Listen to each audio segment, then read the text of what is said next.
हरि नाम जप रे मन, छोड़कर सारे क्लेश, एकादशी का व्रत रखे तो मिलता है फल विशेष।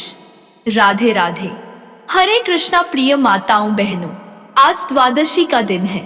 आज के दिन एकादशी के पुण्य फलदायी व्रत का पारण किया जाता है। जैसा कि हमारे पुराणों में यह वर्णित है कि बिना तुलसी माता के विष्णु जी कोई भी भोग स्वीकार नहीं करते हैं, और इसी प्रकार से विष्णु जी की किसी भी पूजा या व्रत को बिना तुलसी माता की कथा के अधूरा माना जाता है। तो चलिए बहनों, आज द्वादशी के शुभ अवसर पर तुलसी माता की महिमा से जुड़ी अद्भुत कथाएं सुनते हैं। इन कथाओं को श्रवण करने से हमारा व्रत सफल होगा और भगवान लक्ष्मी नारायण की असीम कृपा हम सब पर बनी रहेगी। तो बहनों, पहली कथा इस प्रकार से शुरू होती है। एक समय की बात है, काशी नगरी में धर्मात्मज नाम के एक अत्यंत ही प्रसिद्ध राजा हुआ करते थे। उनकी एक कन्या थी तुलसी, जो कि अत्यंत ही सुंदर और आकर्षक थी। तुलसी अब बाल्यावस्था को छोड़कर यौवनावस्था में आ चुकी थी और राजा धर्मात्मज अब अपनी कन्या की बढ़ती आयु के कारण उनके विवाह के लिए सदा ही चिंतित रहने लगे थे। एक दिन धर्मात्मज इसी विचार में खोए हुए थे कि उनकी पुत्री के लिए कोई योग्य वर मिल जाए। तभी उनकी पुत्री तुलसी उनके पास आती है और उनसे कहती है, पिताजी, आप मेरे विवाह को लेकर चिंतित ना हो। मुझे कब और किससे विवाह करना है, इसका निर्णय मैं खुद लूंगी। अपने पिता से यह सब कहकर तुलसी अपने विवाह की इच्छा लिए हुए तीर्थ यात्रा पर निकल पड़ी। उन्होंने कई तीर्थ स्थानों की यात्रा की, परंतु उन्हें कोई लाभ नहीं मिला। ऐसे ही विचरण करते हुए तुलसी अत्यंत ही प्रसिद्ध तीर्थ स्थान हरिद्वार में गंगा किनारे जा पहुंची और वहां पर विचरण करने लगी। अचानक से तुलसी जी ने देखा कि गंगा नदी के तट पर तरुणावस्था में भगवान श्री गणेश अत्यंत ही घोर तपस्या में लीन है। भगवान गणेश तपस्या के दौरान रत्न जड़ित सिंहासन पर बैठे हुए थे। उनके शरीर में चंदन का लेप लगा हुआ था और रत्न से जड़े हुए हार उन्होंने अपने कंठ में धारण किए हुए थे। उनकी कमर में अत्यंत ही कोमल रेशम का लाल पीतांबर वस्त्र लिपटा हुआ था, जो बेहद ही मनमोहक था, और इस रूप में गणेश जी अत्यंत ही सुंदर और आकर्षक दिख रहे थे। तुलसी माता भगवान गणेश के इस रूप पर मोहित हो गई और उनके मन में गणेश से विवाह करने की इच्छा जागृत हुई। तुलसी ने अपने विवाह का प्रस्ताव गणेश जी के समक्ष रखने के लिए उनका ध्यान भंग कर दिया। तपस्या भंग होने पर भगवान गणेश बेहद क्रोधित हुए और स्वयं को ब्रह्मचारी बताते हुए तुलसी जी का विवाह प्रस्ताव ठुकरा दिया। तुलसी माता को भगवान गणेश के इस रुखे व्यवहार और अपना विवाह प्रस्ताव ठुकराए जाने से बहुत दुख हुआ और उन्होंने आवेश में आकर भगवान गणेश को 2 विवाह होने का श्राप दे दिया। इस पर श्री गणेश जी ने भी तुलसी माता को 2 विवाह होने का श्राप दे दिया। यह सब सुनकर तुलसी माता अत्यंत ही भयभीत हो गई और तुलसी को अपनी भूल का एहसास हुआ। अब तो तुलसी माता अपनी भूल और इस श्राप को सुनते ही गणेश जी के चरणों में गिर गई और उनसे माफी मांगने लगी। तुलसी जी को विलाप करते देखकर गणेश जी को उन पर दया आ गई। इसके बाद गणेश जी ने तुलसी माता से कहा, आप चिंतित मत हो, न आपका श्राप खाली जाएगा न मेरा, और आपकी समस्या का समाधान भी हो जाएगा। मैं रिद्धि और सिद्धि से विवाह कर उनका पति बनूंगा और तुम्हारा विवाह राक्षस जलंधर से अवश्य होगा, लेकिन अंत में तुम भगवान विष्णु की प्रिया बनोगी। कलयुग में भगवान विष्णु के साथ तुम्हें अत्यंत ही पवित्र पौधे के रूप में पूजा जाएगा। उन्होंने यह भी कहा कि कलयुग में तुलसी मोक्ष और जीवन देने वाली साबित होगी, लेकिन मेरी पूजा में भूल से भी तुलसी का प्रयोग नहीं किया जाएगा। इस प्रकार से गणेश जी ने तुलसी माता को वरदान दिया, जिस कारण माता तुलसी युगों युगों से लेकर आज भी पूजित है। तो मित्रों, यह थी पहली कथा। बोलिए तुलसी माता की जय। जय श्री गणेशाय नमः। बहनों, शिव महापुराण में वर्णन मिलता है कि प्राचीन काल में दैत्यों का एक राजा था जिसका नाम दंभ था। वह भगवान विष्णु का परम भक्त था, लेकिन उसे संतान का सुख प्राप्त नहीं था। संतान की प्राप्ति के लिए उसने शुक्राचार्य को अपना गुरु मान लिया और उनके मार्गदर्शन में वह पुष्कर सरोवर पर जाकर शिव जी की घोर तपस्या करने लगा। साथ ही साथ वह श्री कृष्ण मंत्र का भी जाप करने लगा। उसकी घोर तपस्या से प्रसन्न होकर शिव जी ने उसे संतान प्राप्ति का वरदान दिया और भगवान विष्णु ने उसे कृष्ण कवच प्रदान किया। कहा जाता है कि दंभ के पुत्र का जन्म भगवान शिव के तेज से हुआ था। कुछ समय बाद राजा दंभ के यहाँ एक तेजस्वी पुत्र का जन्म हुआ। यह बालक आगे चलकर जालंधर के नाम से पराक्रमी राजा बना और इसकी राजधानी का नाम जालंधर नगरी रखा गया। दंभ ने अपना कृष्ण कवच अपने पुत्र जालंधर को प्रदान कर दिया और इस प्रकार जालंधर ने भी अपने पिता के पद चिन्हों पर चलते हुए कठोर तप करने का निर्णय लिया। उसने ब्रह्मा जी को प्रसन्न करने के लिए तपस्या की और उनके आशीर्वाद से अमृता का वरदान प्राप्त कर लिया।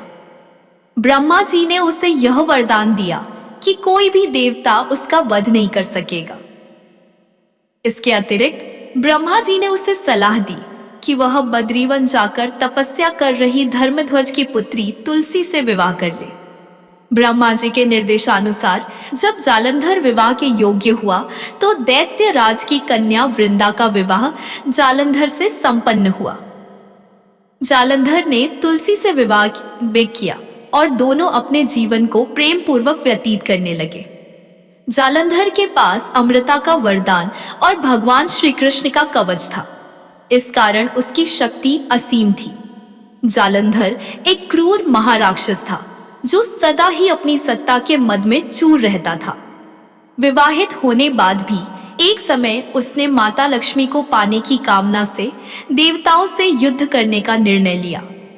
उसने अपने पूरे बल और पूरी सेना के साथ युद्ध आरंभ किया। देवताओं और असुरों के बीच यह भीषण युद्ध बहुत समय तक चला। अपने बल के प्रभाव से उसने देवताओं, गंधर्वों, किन्नरों और त्रिलोक के अन्य प्राणियों को अपने अधीन कर लिया।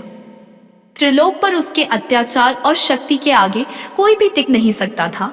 उसने सभी देवताओं को पराजित कर दिया, परंतु माता लक्ष्मी को पराजित नहीं कर सका, क्योंकि माता लक्ष्मी का जन्म भी समुद्र यानी कि जल से हुआ था। समुद्र से ही उत्पन्न होने के कारण माता लक्ष्मी ने उसे अपने तेज से, अपने बल से पराजित कर दिया और भाई के रूप में स्वीकार कर लिया। वहां से पराजित होकर वह देवी पार्वती की सुंदरता पर मोहित हो गया और पार्वती माता को पाने की लालसा से कैलाश पर्वत पर गया। उसके मन में यह विचार आया कि लक्ष्मी जी न सही तो देवी पार्वती को तो मैं अवश्य ही प्राप्त कर लूं। जालंधर ने माता पार्वती को छलने के लिए एक योजना बनाई और वह भगवान देवाधिदेव शिव का ही रूप धरकर माता पार्वती के समीप गया। मां पार्वती ने उसे अपने समक्ष देखते ही अपने योग बल और सतीत्व से उसे तुरंत पहचान लिया तथा वहां से अंतर्ध्यान हो गई और भगवान विष्णु के समक्ष वैकुंठ धाम में पहुंची। वहां जाकर देवी पार्वती ने क्रोधित होकर सारा वृतांत भगवान विष्णु को सुनाया। मित्रों, दरअसल जालंधर की पत्नी वृंदा अत्यंत पतिव्रता स्त्री थी और उसी के पतिव्रत धर्म की शक्ति से जालंधर न तो मारा जाता था और न पराजित होता था। इसीलिए जालंधर का नाश करने के लिए वृंदा के पतिव्रत धर्म को भंग करना बहुत जरूरी था। इधर जालंधर की शक्ति से भयभीत होकर सभी देवता ब्रह्मा जी के पास गए और उनसे इस समस्या के समाधान का उपाय पूछा। ब्रह्मा जी ने देवताओं को भगवान विष्णु के पास जाने का सुझाव दिया। भगवान विष्णु ने स्थिति को समझकर बताया कि जालंधर का वध केवल भगवान शिव के त्रिशूल से ही संभव है।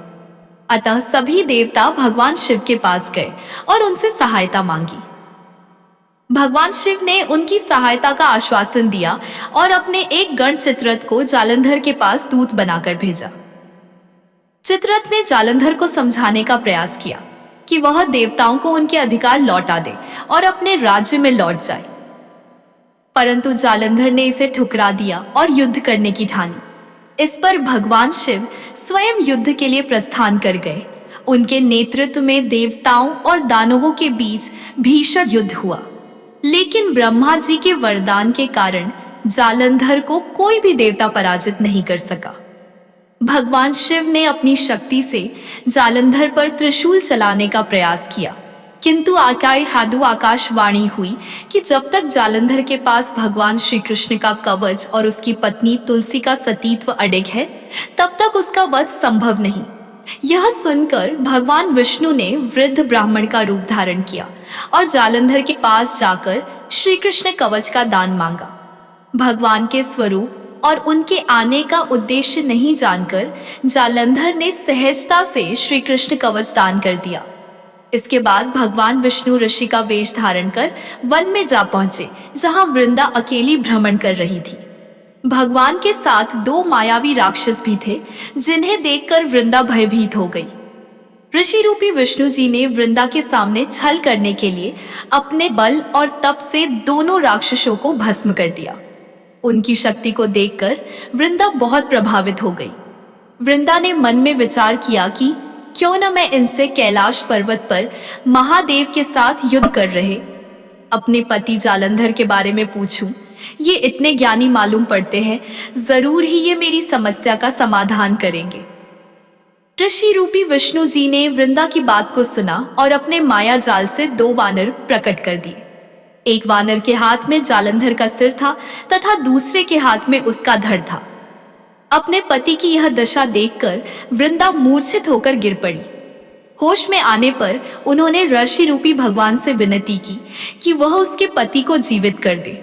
भगवान ने अपनी माया से पुनः जालंधर का सिर धड़ से जोड़ दिया, परंतु स्वयं भी वह उसी शरीर में प्रवेश कर गए। वृंदा को इस छल का जरा आभास न हुआ। जालंधर बने भगवान के साथ वृंदा का पतिव्रता का व्यवहार करने लगी, जिससे उसका सतीत्व भंग हो गया। ऐसा होते ही वृंदा का पति जालंधर युद्ध में हार गया। इस सारी लीला का जब वृंदा को पता चला तो उसने क्रोधित होकर भगवान विष्णु को शिला बन जाने का श्राप दे दिया। अपने भक्त के श्राप को भगवान विष्णु ने स्वीकार किया और शालिग्राम पत्थर बन गए। सृष्टि के पालनकर्ता के पत्थर बन जाने से ब्रह्मांड में असंतुलन हो गया। इसके बाद सभी देवताओं ने वृंदा से प्रार्थना की वह जल्द ही भगवान विष्णु को श्राप मुक्त कर दे। इसके बाद वृंदा ने भगवान विष्णु को तो श्राप मुक्त कर दिया, लेकिन उसने खुद आत्मदाह कर लिया और स्वयं सती हो गई। जिस स्थान पर वृंदा भस्म हुई वहां उसी राख से तुलसी का पौधा उग गया। भगवान विष्णु ने वृंदा से कहा कि हे वृंदा, तुम अपने सतीत्व के कारण मुझे लक्ष्मी से भी अधिक प्रिय हो गई हो। अब तुम तुलसी के रूप में सदा मेरे साथ रहोगी। जो मनुष्य भी मेरे शालिग्राम रूप के साथ तुलसी का विवाह करेगा उसे इस लोक और परलोक में विपुल यश प्राप्त होगा। जिस घर में तुलसी होगी वहां यम के दूत भी असमय नहीं जा सकते। गंगा व नर्मदा के जल में स्नान करना तथा तुलसी का पूजन बराबर माना जाएगा। चाहे मनुष्य कितना भी पापी क्यों न हो, मृत्यु के समय जिसके मुख में तुलसी मंजरी रहे और गंगा जल मुख में रखकर निगल जाएगा, वह व्यक्ति सभी पापों से मुक्त होकर मेरे धाम बैकुंठ लोक को प्राप्त होगा। उसी दैत्य जालंधर की यह भूमि जलंधर नाम से विख्यात है। प्रिय मित्रों, तो यह थी तुलसी माता के विवाह की कथा। अब चलिए मित्रों सुनते हैं तुलसी माता की अन्य कथा। एक समय की बात है, एक गांव की सभी महिलाएं मंदिर में जाकर तुलसी माता को रोजाना सींचती थीं। बाकी सभी महिलाएं तो तुलसी माता को सींचकर घर आ जाती, पर एक बुढ़िया माई रोज कुछ समय वहीं पर रुकती और तुलसी माँ को सींचकर कहती कि तुलसी माता, तुम सबकी दाता हो, मैं तेरा बिड़ला रोज सींचती हूँ, तुम मेरा निस्तारा करो। हे तुलसी माता, मुझे अड़ुआ दे, लड़ुआ दे, पीतांबर की धोती दे, मीठे मीठे ग्रास दे, बैकुंठ का वास दे, चटक की चाल दे, पटक की मौत दे, चंदन का काट दे, झालर की झनकार दे, साईं का राज दे, दाल भात का जीवन दे, एकादशी का दिन दे, और जब मेरी मृत्यु हो तो श्री कृष्ण का कंधा दे। इतनी बात सुनकर तुलसी माँ सोच में पड़ जाती है। बुढ़िया की बातों को सुनकर तुलसी माता बहुत ही चिंता में रहने लगी और धीरे धीरे सूखने लगी। एक दिन भगवान श्री कृष्ण ने तुलसी माँ से उनकी इस चिंता का कारण पूछ की। आपको कौन सी चीज है जो परेशान कर रही है? इस पर तुलसी माँ ने बताया कि एक बुढ़िया है, मेरे पास रोज आकर इतनी बात कहकर जाती है। इनमें से मैं बुढ़िया माई को सब कुछ दे सकती हूँ, पर आपका कंधा कहाँ से दूंगी। इस पर भगवान बोले कि तुम चिंता मत करो और बुढ़िया माई को आशीर्वाद दे दो। जब बुढ़िया माई की मृत्यु होगी मैं उसे कंधा देने चला जाऊंगा। तुलसी माँ ने वैसा ही किया और थोड़े दिन बाद बुढ़िया माई मर गई। सब कोई उसे उठाने लगे, पर वह इतनी भारी हो गई कि किसी से भी नहीं उठी। सब कोई कहने लगा कि पाप घाट की माला फेरती थी, जिसकी वजह से इतनी भारी हो गई। तभी भगवान श्री कृष्ण ब्राह्मण के भेष में आए और वहां खड़े लोगों से बुढ़िया के कान में कुछ कहने पर उसका शव हल्का होने की बात कही। इस पर लोगों ने कहा कि तू भी अपने मन की निकाल ले। भगवान ने जाकर बुढ़िया के कान में कहा कि माई, तूने मेरी पत्नी का बिड़ला सींचा है, मैं करूं निस्तारा तेरा। बुढ़िया माई अड़ुआ ले, लड़ुआ ले, पीतांबर की धोती ले, मीठा मीठा भात ले, बैकुंठ का बास ले, चटक की चाल ले, पटक की मौत ले, चंदन का काठ ले, झालर की झनकार ले, साईं का राज ले, दाल भात का भोजन ले और जीवन के अंत में श्री कृष्ण का कंधा ले। इतना सुनते ही बुढ़िया माई हल्की हो गई। इसके बाद भगवान श्री कृष्ण ने खुद उसे अपना कंधा देकर उसे मुक्ति प्रदान की। कथा के अंत में कहा जाता है कि हे तुलसा माई, जैसे आपने उस बुढ़िया को मुक्ति दी, वैसी सबको देना, अंत काल में सबको आपका कंधा मिले। अब सुनते हैं अंतिम कथा। एक समय की बात है, एक साधारण ब्राह्मण था जो अत्यंत श्रद्धालु और सरल स्वभाव का था। वह प्रतिदिन मंदिर जाकर पूरी निष्ठा के साथ तुलसी माता की पूजा करता और उनसे प्रार्थना करता, हे तुलसी महारानी, कृपया मुझ पर कृपा करें और मेरे जीवन में सुख शांति लाएं। उसकी यह नियमित पूजा और प्रार्थना तुलसी माता को अत्यधिक प्रिय लगती थी। उन्होंने सोचा कि यह ब्राह्मण सच्चे दिल से मेरी पूजा करता है और उसकी स्थिति भी बहुत ही साधारण है, मैं इस पर अपनी कृपा अवश्य बरसाऊंगी। इसके लिए तुलसी माता ने एक अद्भुत उपाय सोचा। उन्होंने एक सुंदर कोमल कन्या का रूप धारण किया और मंदिर में बैठ गई। जब ब्राह्मण मंदिर में आया तो उस कन्या ने उससे कहा, हे ब्राह्मण, क्या मैं आपके घर आ सकती हूँ? ब्राह्मण यह सुनकर चिंतित हो गया, क्योंकि पहले से ही उसके घर में 6 बेटियां थीं और उसके पास सीमित साधन थे। उसने सोचा, यदि यह कन्या भी मेरे घर आई तो मैं इसका पालन पोषण कैसे करूंगा और भविष्य में 7 बेटियों की शादी कैसे कराऊंगा। इस चिंता ने उसे अत्यधिक व्यथित कर दिया और वह मन ही मन उलझन में रहने लगा। घर पहुंचकर ब्राह्मण की पत्नी ने उसकी उदासी का कारण पूछा। उसने कहा, क्या बात है, आजकल तुम इतने परेशान क्यों दिखते हो? ब्राह्मण ने उसे पूरी बात बताई।